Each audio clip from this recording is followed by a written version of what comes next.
What we aren't taught in the Western world is how to live. We learn math and we learn how to write and we learn all these things in school. But no one really teaches us how to connect truly within, how to find our truth, how to stay strong within this moment, whatever is going on currently in your life around you. We aren't taught how to truly deal with the emotions we are experiencing, emotions of anger, emotions of sadness, of grief, or whatever emotion. And the main way we deal with that emotion is to suppress it. We suppress it either with our thoughts, through food, through watching television. Yet what we don't practice is the practice of going within. And then at one point in our life, maybe after we've become successful or failed to our own experience, because you never truly have,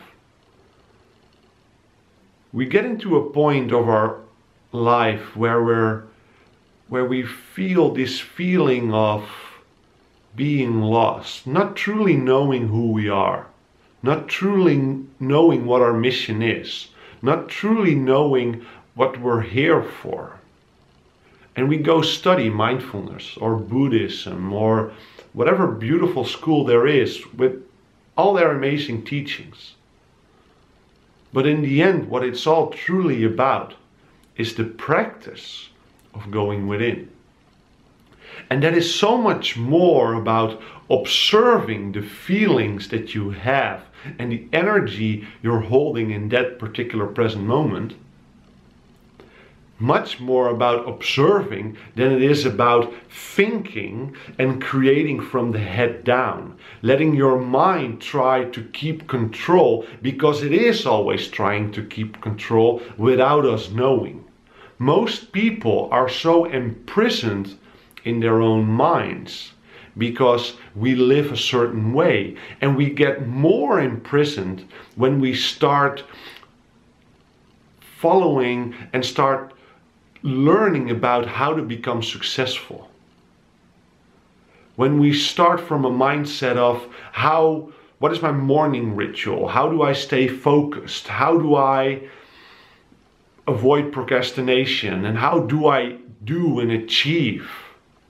Because from what point are you trying to achieve?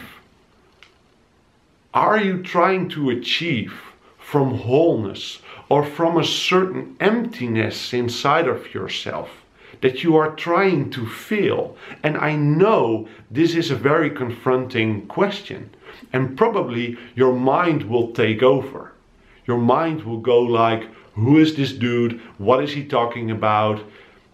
This isn't for me. What, so much bullshit, blah, blah, blah, blah, blah. But yet you're still watching, because the mind's always taking over. The mind's focused on trying to keep control, trying to avoid failure, trying to avoid whatever feeling of confrontation.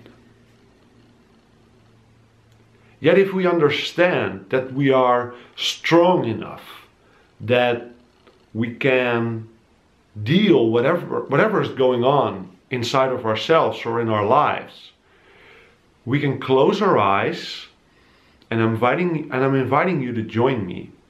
We can close our eyes and we can observe instead of trying to create, instead of letting the mind control the body, because it is never about the mind controlling the body. It is always about connecting to our hearts or to our intuition. It is never, you have never heard anyone say, I should have listened to the fears in my head more, right? It's always, I should have listened to my heart. I should have listened to that gut feeling. So it is the heart and the gut that is informing us. And the challenge in life is not letting the mind overrule. listening to what your heart is telling you, listening to what your gut is telling you, just for the purpose of listening and acting upon that inspiration. The mind will always try to take over. The mind will always analyze, rationalize, try to understand, try to keep control. And then usually when we're inspired by a gut feeling or an energy coming from our heart, something we're pulled towards, something we're attracted to, something we're inspired to do. But then if the mind doesn't understand, we let it. We put it aside and we go back to the same imprisonment of the mind of, I gotta do this. We keep running the patterns that are going on. And there really isn't anything you need to do right here. The only thing you need to start doing is practicing giving it your breath, closing your eyes, going within and observing from the awareness that we're always strong enough to deal with whatever's going on inside of ourselves, and that everything that is going on in this particular moment is imperfection, because it simply always is. The universe doesn't make mistakes. Sometimes things happen which we don't like, which don't feed or don't match our frame of reference.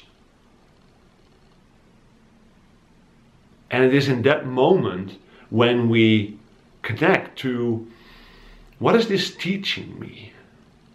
What can I learn from this? How can I be grateful for this? What is the healing or the growth that is currently being given to me? Thank you. So I'm inviting you to practice going within, observing instead of trying to create from the head down. It is not about from the head down trying to be in a different state, trying to feel love, trying to bring gratitude into your heart, because that is all that which you're creating. It is much more about observing, and whatever you're experiencing, giving it your breath so it will suddenly and magically disappear, because that is how it works. You can't hold anger if you don't put yourself in anger.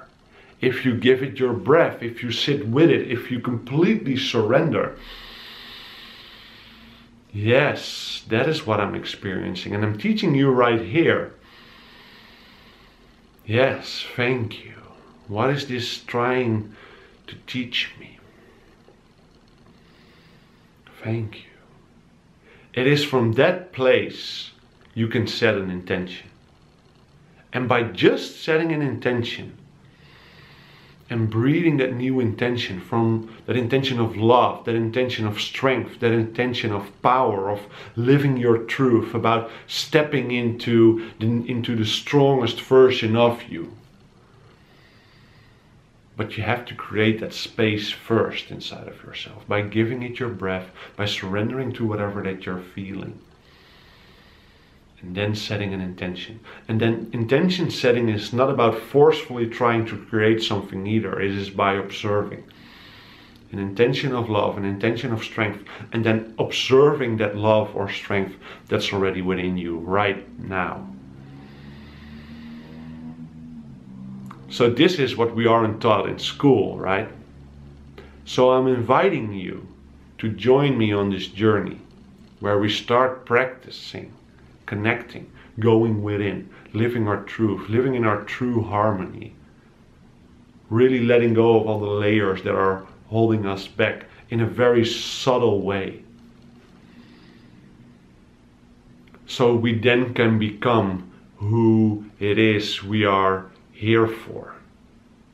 So we can then become what we're here to do, and then live our full potential, then live our truths, then create that what we want to create, and live a magical life right here in this moment. And then in the future we create.